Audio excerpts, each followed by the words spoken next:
ईश्वर छिप करके बैठे रहते हैं, उनको कभी ये नहीं लगता होगा कि सभी लोग मुझे जाने पहचाने। चाहते तो होंगे ना सब लोग मुझे पहचान जाए, गधे घोड़े आदि भी।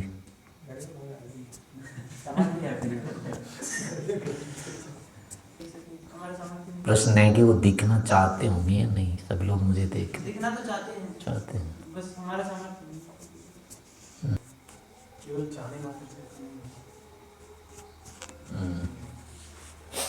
तो इसमें ऐसा लेना चाहिए कि यहाँ हमारी जो प्रवृत्ति होती है ना दिखाने की, हम तो चाहते हैं सब लोग हमको जाने।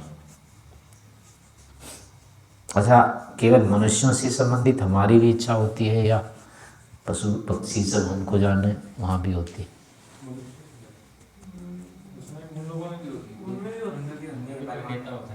नहीं, ये लोग हमको पशु पक्षी भी जाने, ये हमारी भी होती है, नहीं होती? केवल मनुष्य लोग जान ले इतनी होती है। तो इसमें होगा कि हम किसी को मना नहीं करना चाहते, सब कोई हमको जाने, लेकिन उसमें फिर आगे जाके होता है कि वस्तुतः क्यों जाने। तो इसका कारण होता है कि यहाँ जो हम चाहते हैं ना जाने, वो इसलिए चाहते हैं कि इससे हमको कुछ सुख प्राप्ति दुख निवृत्ति होगी, जिससे हमको सुख प्राप्ति दुख निवृत्ति की संभावना होती है, उसी के लिए चाहते हैं वो जाने हमको। जिससे दुख होना है उसको नहीं चाहते हैं, वो हमको जाने, दूर रहे हो तो उससे मिलना नहीं चाहते हैं। जिससे कुछ आशा है अपेक्षा है उन सबसे चाहते हैं। जब मान लो गौशाला में जाते हैं, कोई ऐसी गाय है वो बुलाने से आ जाए तो अच्छा नहीं लगेगा क्या? आती आ जाती है कोई, तो वो उसमें लगता है नहीं ये हमको जानती है। नहीं, वो जाने का तो फिर खाने थोड़े आएगा, वो तो बुलाने आएगा।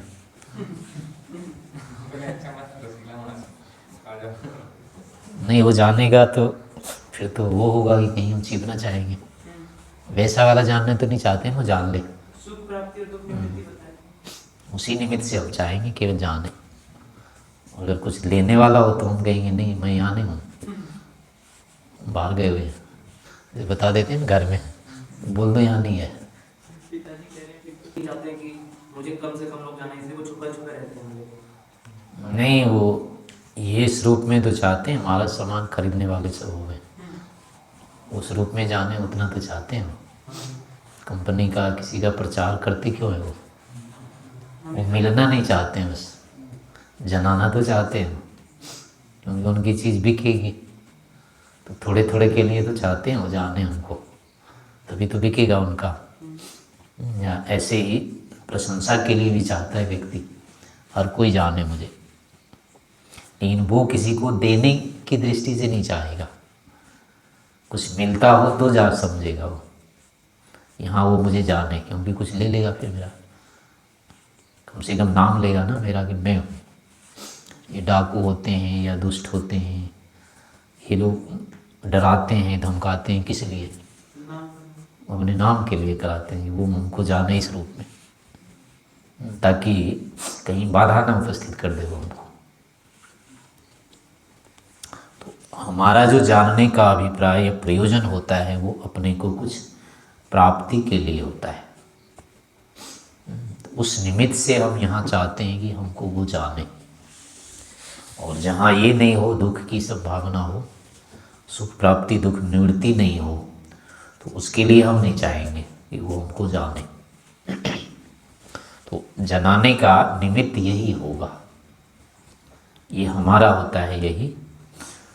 लेकिन ईश्वर में इस रूप में ये बात नहीं घटती है, ईश्वर को हमसे कुछ नहीं मिलना होता है, तो जिस कारण से हम चाहते हैं उस कारण से तो ईश्वर नहीं चाहेंगे। मिलना जुलना की जरूरत नहीं है ईश्वर को, यानी कुछ प्राप्ति तो है ही नहीं, तो फिर भी वो इसलिए चाहेंगे, अब चाहते तो हैं, लेकिन जैसे माता पिता बच्चों के लिए चाहते हैं वो मेरे पास आए, क्योंकि मेरे बिना पता नहीं कैसे रहेंगे, वो दुखी रहेंगे। मतलब यानी कोई बाहर नहीं भेजना चाहती है माता जी या पिताजी बच्चे को, इसलिए भेजना नहीं चाहते ना, उनको लगता है पता नहीं कैसे रहेगा फिर ये, हमारे सामने तो ठीक ठाक है, लेकिन पता नहीं पीछे कैसे क्या रहेगा, दुखी ना हो जाए कहीं। तो उस दृष्टि से वो चाहते हैं मेरे पास आए रहे। तो ये वाली भावना ईश्वर में भी रहेगी कि इसका कल्याण होवे, ये सुखी होवे। तो इस रूप में तो ये मुझे जाने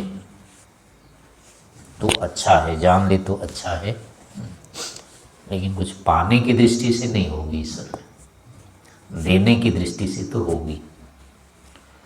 लेकिन दूसरी बात है कि वो किसी के स्वभाव का अतिक्रमण के विषय में भी नहीं चाह सकते ऐसा, अपने स्वरूप को नहीं बदल सकते, ना उस नियम को बदल सकते। ये मिलने के जो नियम हैं, यानी संसार के प्रति जो रुचि रहती है हमारी, उस रुचि के बिना समाप्त हुए भी नहीं चाहते वो। अगर हमारी जिज्ञासा संसार को, प्रकृति को जानने की अभी है, तो ईश्वर इसमें बीच में हमको कोई सहायता नहीं करने वाले, अतिरिक्त की आ जाओ। इनसे जितना जितना हम विरक्त होते जाएंगे और जितना जितना ईश्वर को चाहेंगे, उतना ही वो भी कहेंगे हाँ ठीक है आ जाओ। अपने से मिलने के लिए उसी स्तर पर वो सहायता कर सकते हैं, अतिरिक्त नहीं। दूसरे में हम फंसे हुए हैं और पकड़ के ले आए हो, आ जाओ। जैसे ये वो होते हैं ना अपना पंडित, तीर्थ स्थानों में होते हैं पुरोहित, पंडे जैसे होते हैं, या फिर ये गाइड होते हैं ना इन स्थानों में, वो भी पकड़ते रहते हैं, इधर आ जाओ, चलो दिखाते हैं। वो पंडे से कम नहीं होते, वो इससे आगे होते हैं। वो तो चाहते रहते हैं कितनी ग्राहक आ जाए हमारे पास। तो उस रूप में ईश्वर नहीं चाहते कभी।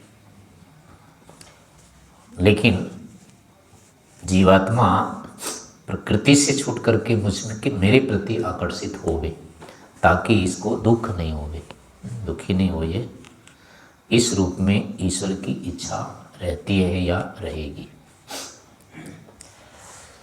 चेतन सर्वथा किसी की उपेक्षा, यानी इच्छा रहित हो जाए, ये नहीं हो सकता है, नहीं तो उसकी इच्छा ही व्यर्थ हो जाएगी। किसी न किसी पक्ष में उसकी इच्छा अनिच्छा अवश्य रहेगी। चेतना है तो जानेगा निश्चय से, बिना जाने नहीं रहेगा। प्रयत्न उसमें है तो प्रयत्न करेगा। जो भी गुण होते हैं पदार्थ में, उसकी यानी सक्रियता, उसका उपयोग अनिवार्य होता है, नहीं तो गुण ही निरर्थक हो जाएगा। जीवात्मा में जितने भी गुण हैं वो सभी के सभी उभरने आवश्यक है, नहीं तो व्यर्थ रहेंगे फिर वो। प्रकृति की रचना इसी कारण से इस ढंग से की गई है कि जितने भी गुण धर्म हैं इसके सब आ जाते हैं धीरे धीरे करके बाहर, उसी रूप में इसको बनाया गया है। तो इसीलिए ईश्वर पर भी यही होगा कि उसके अंदर यदि इच्छा द्वेष प्रयत्न आदि हैं तो निश्चय से उसको भी सक्रिय होना ही चाहिए। तो होते होंगे, अनुमान है इसमें। तो अब होगा कि लेकिन हो किस ढंग से, एक नहीं होगा पूरा पूरा होना है तो सब हो जाए। उसमें धर्म में फिर नियम हो जाते हैं, कौन सा धर्म किस रूप में होगा प्रकट। इच्छा होगी तो किसी में केवल लाभदायक ही इच्छा होगी, हानिकारक इच्छा ईश्वर में नहीं हो सकती। हमारे में तो होती रहती है, हम अपनी भी हानि की इच्छा कर लेते हैं, ऐसी ईश्वर में नहीं होगी। कारण ये है कि ज्ञान के अभाव में होता है या मिथ्या ज्ञान के कारण होता है, हमारी इच्छाओं में अव्यवस्था हो जाती है। ईश्वर में ये दोष नहीं है अज्ञानता के, इस कारण से उसके किसी भी गुण का दुष्प्रभाव वो नहीं होगा, दुष्प्रयोग नहीं होगा ईश्वर के गुणों का। और सर्वशक्तिमान होने के कारण से उसके गुणों का अवरोध भी नहीं होगा। न्यायकारी है इसलिए वो किसी दूसरे के गुणों को भी नहीं दबाएगा। दूसरे के जितने गुण हैं उसको भी उभारने का वो पूरा प्रयास करेगा ही करेगा, ऐसा नहीं हो सकता है। तो ये विशेषताएं ईश्वर में होती हैं। तो इस कारण से अब अभिप्राय अथवा अर्थापत्ति ये है, अपने लिए लागू होता है कि हम यहाँ जो सबको जानने जनाने का प्रयास करते रहते हैं, तो उसमें हमारा ये मिथ्या ज्ञान होता है कि जितने लोग हमें जान लेंगे मैं उतना बड़ा हो जाऊंगा, नहीं हमारे उतने अधिक सहयोगी हो जाएंगे, उतने हमारे आत्मीय हो जाएंगे, अपने हो जाएंगे। तो उससे लेकिन ठीक है जिसके जितने अधिक यहाँ जानकार होते हैं उसको उतनी सुविधा तो हो जाती है जीने में, लेकिन फिर वो बाधा भी होने लगती है। पहले कोई आदमी तो प्रसिद्धि करता है अपना, फिर उसकी नींद हराम हो जाती है मिलने वालों से, फिर अब वो कटौती करने लगता है, किसी से मिलना किसी से नहीं मिलना। तो अब फिर क्या होते हैं, जो मित्र होते हैं पहले फिर शत्रु बन जाते हैं। जब वो बोलते हैं अब तो बड़ा हो गया, अब नहीं मिलता ही है, हमने सारा कुछ किया इसके लिए, दिन रात हमने धूप में अपने चमड़ी सुखा दी, अब ये मेरे से बात ही नहीं करता। वो फिर इस तरह से शत्रु होते हैं उसके। पहले छोटे से छोटे आदमी को सिर पर चढ़ाता है, आपके बिना कैसे हमारा काम होगा, सबको नमस्ते करता है। तो ये इसके क्या होते हैं, स्वार्थ होते हैं। बस स्वार्थ के कारण यहाँ ये सबसे मिलना चाहता है, वैसे नहीं चाहता है। तो यहाँ मिलने में अपना जो हम अगर चाह रहे हैं कि सब लोग हमको जाने, तो सीधी सीधी बात है ये हमारी अविद्या है। हम सबका थोड़े उपकार कर पाएंगे, क्या करेंगे जान करके, और सारे हमें जान भी नहीं पाएंगे, कहाँ तक हम जाएंगे, जान भी नहीं सकते। और सब जानने लग जाएं तो भी मुसीबत हो जाएगी। सब जान भी नहीं सकते और जान करके भी लाभ नहीं मिल सकता उनसे। तो हमारी जो प्रवृत्ति होती है कि सार्वभौम रूप में सब हमको जान ले, वो एक प्रकार से मिथ्या ज्ञान है, वो निरर्थक है, आवश्यक ही नहीं, उससे कुछ नहीं होने वाला है। तो इस कारण से ऐसे ही बाकी वस्तुओं के विषय में है, यहाँ हम सब एक एक तिनका जानना चाहते हैं।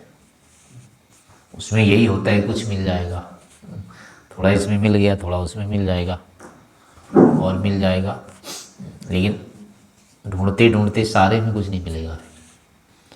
पिछला जितना है वो छूट जाएगा, आगे जाएंगे पिछला छूटता जाएगा। इसलिए सारा वाला जो हिसाब होता है वो कभी यथार्थ हमारे लिए नहीं हो सकता, ईश्वर के लिए भी नहीं होता है, वो भी सबसे नहीं चाहेगा। और हमारा चाहना तो सब वो मतलब सार्थक है ही नहीं। तो इसलिए निरर्थक के लिए पुरुषार्थ करने की जो प्रवृत्ति है उसको रोकनी चाहिए। सार्थक पुरुषार्थ होना चाहिए, निरर्थक नहीं होना चाहिए। और दूसरी बात है, हम जो ढूंढते रहते हैं मिल जाए, उसमें प्रयोजन को देखना चाहिए कि हम कुछ पाना चाहते हैं इनसे। तो अब होगा, अगर वो एक से ही हो जाता है तो इतने के पास जाने की ज़रूरत फिर नहीं है। 2-2 रुपये के लिए दान हम मांगने जाएं और 100 रुपया कोई एक ही दे दे, तो हम क्यों जाएंगे 10 के पास, 50 के पास? कोई जाना आवश्यक नहीं है। वो 100 रुपये वाले को छोड़ के 2-2 रुपये के पास जाना ये बुद्धिमत्ता नहीं होती है। हाँ, नहीं मिल रहा है तब तो जाएंगे, 100 नहीं मिल रहा है कम से कम 2 ही मिल जाए तब तो जाना है। लेकिन अगर संभावना हो तो ये व्यवहारिक नहीं माना जाता, ये ऐसा कोई नहीं करता है, यहाँ हम नहीं करते ऐसा।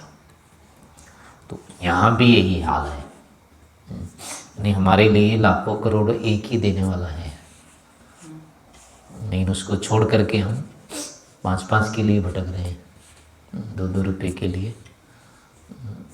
सोच रहे हैं यहीं से इकट्ठा करना ज़्यादा ठीक है। तो इस कारण से ये क्या है, अज्ञानता है। यहाँ से पूर्ति भी नहीं होनी है, बाद में जा कर के फिर दुखी भी होने उल्टे। तो इसलिए ईश्वर का ही अनुकरण करना चाहिए। यहाँ हमको सब दिन देखते रहने की, सुनते रहने की, घूमते रहने की, जानते रहने की इच्छा नहीं रखनी चाहिए, क्योंकि जिस लिए हम ऐसा कर रहे हैं वो ही संभव नहीं है। सब जानने लग जाएंगे तो भी दुखी हो जाएंगे, और अभी नहीं जान रहे हैं तो दुखी तो है ही।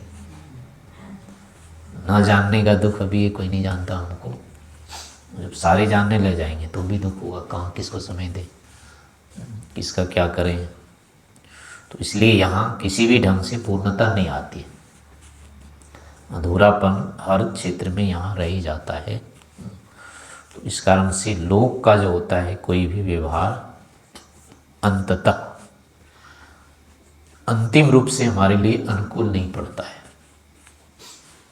तो ऐसी स्थिति में फिर जितना है हो गया ठीक है, पर्याप्त होता है। यहाँ जितना धन हो गया, जितना बल हो गया, जितनी विद्या हो गई, जितनी प्रतिष्ठा हो गई, जितना जो भी कर लिया उतना उसी दिन पर्याप्त रहता है। आगे बढ़ाने की यहाँ कोई अपेक्षा नहीं होती है। धन बढ़ जाए, बल बढ़ जाए, कुछ नहीं होता यहाँ। ये केवल ईश्वर न प्राप्त करने के कारण होता है वस्तुतः, नहीं तो इनको प्राप्त करना कोई आवश्यक नहीं होता है। ये प्राप्त रहता ही है, इससे तो बाधित ही रहते हैं। तो इसलिए छूटना रहना चाहिए आवश्यक, ग्रहण करना आवश्यक नहीं रहना चाहिए। हाँ, ग्रहण करने के लिए ठीक है, जितना ज़रूरी है उतना करना चाहिए, अन्यथा लक्ष्य नहीं होना चाहिए कि इतना हो जाए मेरे पास, इतना होने से पूर्णता हो जाएगी, ऐसी स्थिति नहीं होनी चाहिए।